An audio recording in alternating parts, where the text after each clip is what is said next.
Hello friends, कैसे हैं सब लोग। चलिए शुरू करते हैं आज के करंट अफेयर्स को, जो कि है हमारा आज 12 अगस्त 2021 का। तो चलिए शुरू करते हैं बिना टाइम गवाए। जैसे हमारा शुरू में हम अब वन लाइनर क्वेश्चन, जो वन लाइनर होते हैं उनके बारे में डिस्कस करेंगे। उसके बाद हम डिटेल में पढ़ेंगे। तो चलिए शुरू करते हैं। महाराष्ट्र सरकार ने भारत के जिस पूर्व प्रधानमंत्री के नाम पर एक नया पुरस्कार शुरू करने का फैसला किया है, वो कौन है? हमारे राजीव गांधी। तो अभी अभी देखो, नरेंद्र मोदी जी ने क्या काम करा कि राजीव गांधी खेल रत्न पुरस्कार का नाम बदलकर क्या किया था, अभी मेजर ध्यानचंद पुरस्कार। अब देखो, अभी महाराष्ट्र सरकार ने क्या किया है कि महाराष्ट्र सरकार ने जो एक नया पुरस्कार शुरू किया है, जो हमारा राजीव गांधी के नाम पर होगा, जो हमारे भारत के पूर्व प्रधानमंत्री थे। भारत और जिस देश ने अल मोहम्मद अल हिंदी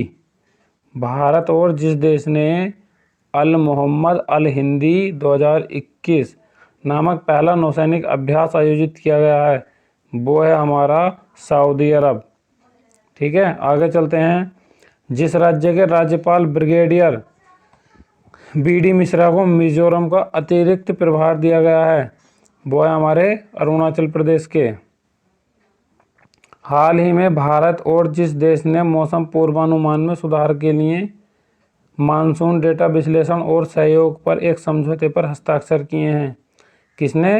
भारत और जिस देश ने, मतलब वो है हमारा अमेरिका, के मौसम पूर्वानुमान में सुधार के लिए मानसून डेटा विश्लेषण और सहयोग, इसके समझौते पर इन दोनों ने हस्ताक्षर किए हैं। आगे चलते हैं। हाल ही में बांग्लादेश के जिस ऑलराउंडर को ICC player of the month award दिया गया है, वो है हमारे साकिब अल हसन। कहाँ के रहने वाले हैं ये? हमारे बांग्लादेश के।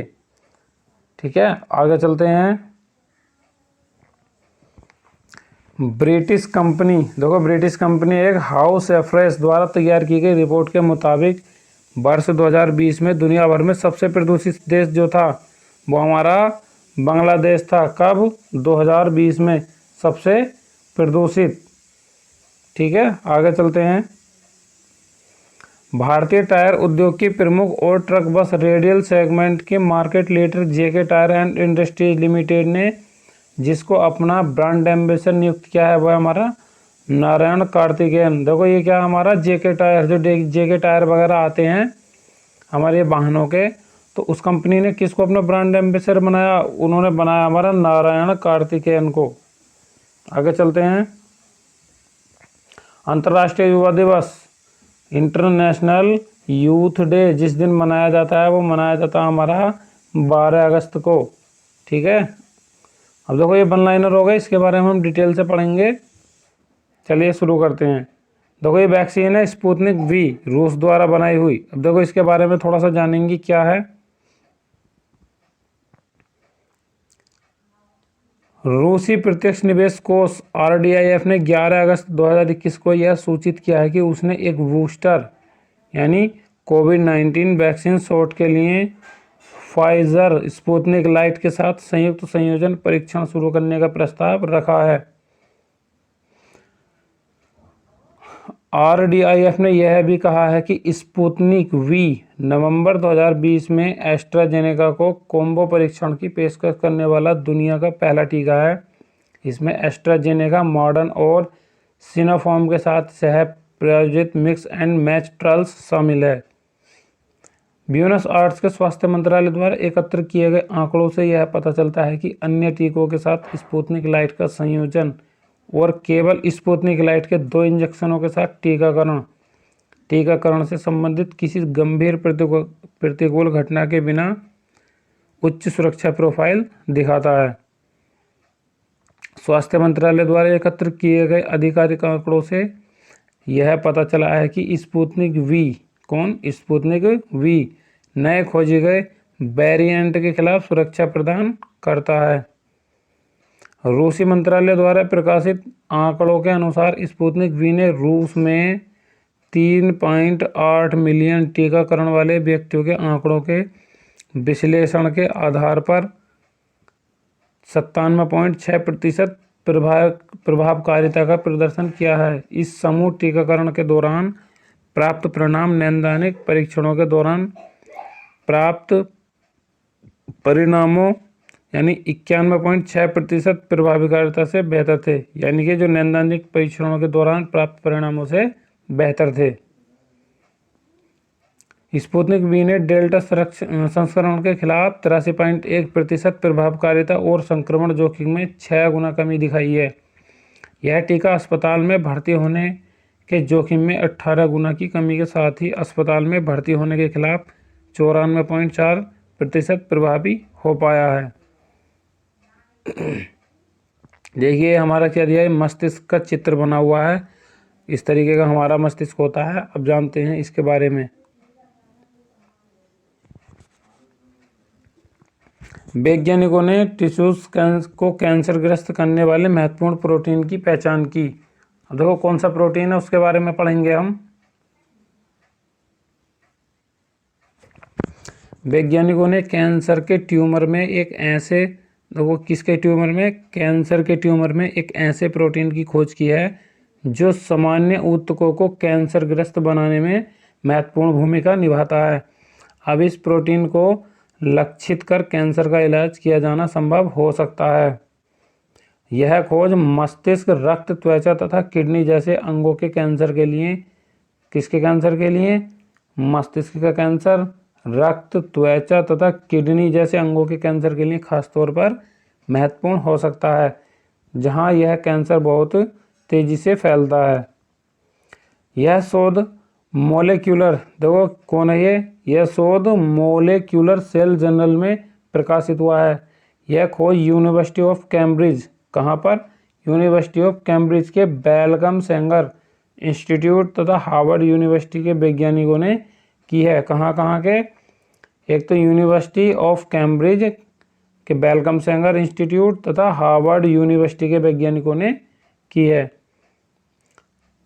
उनके अनुसार इस प्रोटीन को खत्म करने वाली, इसके बनने को रोकने वाली दवा विकसित कर कैंसर का प्रभावी इलाज किया जा सकता है।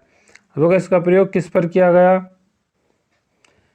चूहों पर किए गए प्रयोग में। देखो किस पर प्रयोग किया गया? हमारा चूहों पर। इस दवाई का प्रयोग हमने कहाँ पर किया है? इन्होंने, वैज्ञानिकों ने, चूहों पर। तो चूहों पर किए गए प्रयोग में पाया गया है कि इस प्रोटीन को रोकने में कैंसर सेल नष्ट हुआ है और स्वस्थ कोशिकाओं को कोई भी नुकसान नहीं हुआ है। यह शोध इस बात को सुनिश्चित करने वाला है कि METTL1 नामक इस प्रोटीन को बनने से RNA मॉडिफाइंग आधारित दवा विकसित कर रोका जा सकता है।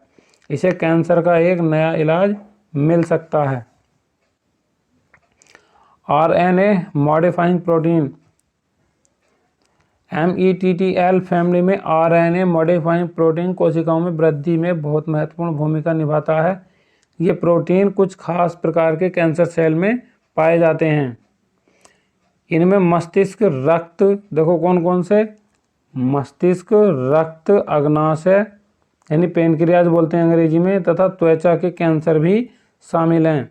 यह प्रोटीन कुछ खास प्रकार के कैंसर सेल में पाए जाते हैं। देखो ये सब वही दिया है, मस्तिष्क, रक्त, अग्नाशय, त्वचा के कैंसर भी शामिल हैं। CRISPR Cas9 नामक तकनीक के इस्तेमाल।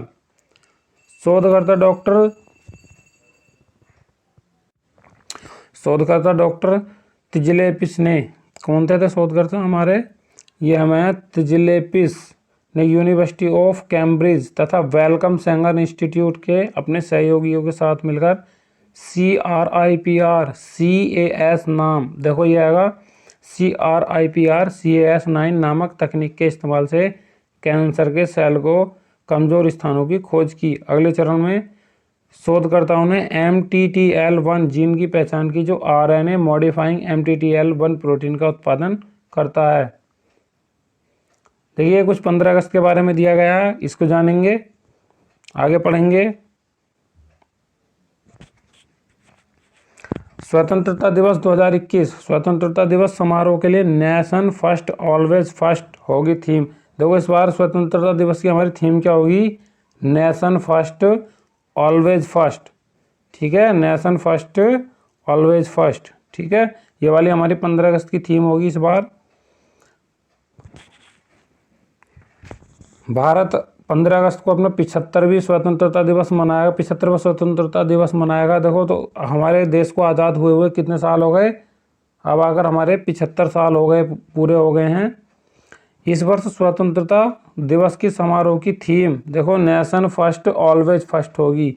ये थीम बहुत ही मोस्ट इम्पोर्टेंट है, आने वाले कम्पिटिटिव एग्जाम में पूछी जा सकती है कि हमारे इस बार की स्वतंत्रता दिवस की थीम क्या थी।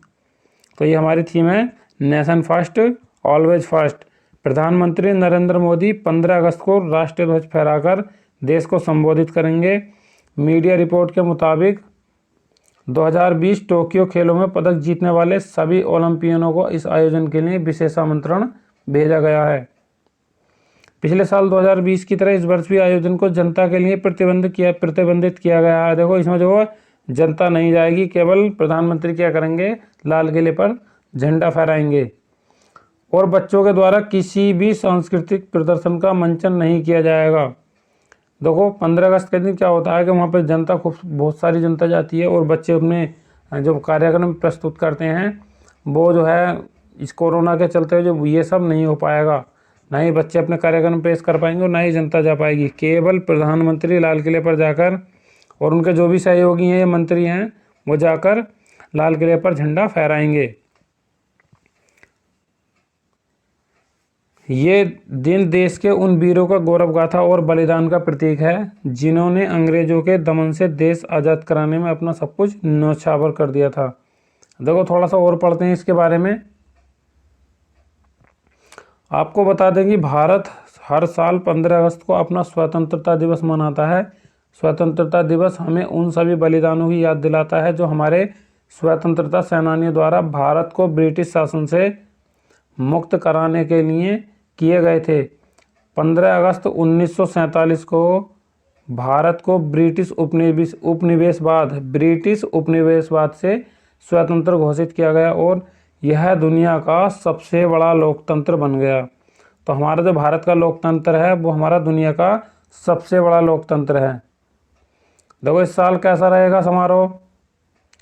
इस साल भारत के 75वें स्वतंत्रता दिवस समारोह की theme nation first always first रखी गई है। ठीक है, नेशन फर्स्ट ऑलवेज फर्स्ट, ये तो सभी को याद हो गया होगा। परंपरा के मुताबिक स्वतंत्रता दिवस पर लाल किले से 15 अगस्त को प्रधानमंत्री नरेंद्र मोदी राष्ट्र को संबोधित करेंगे।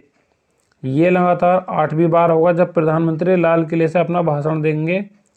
कोरोना महामारी के चलते पिछले साल की तरह इस साल भी आयोजन में लोगों की एंट्री प्रतिबंधित रहेगी और किसी भी तरह के सांस्कृतिक कार्यक्रम नहीं होंगे। पहली बार लाल किले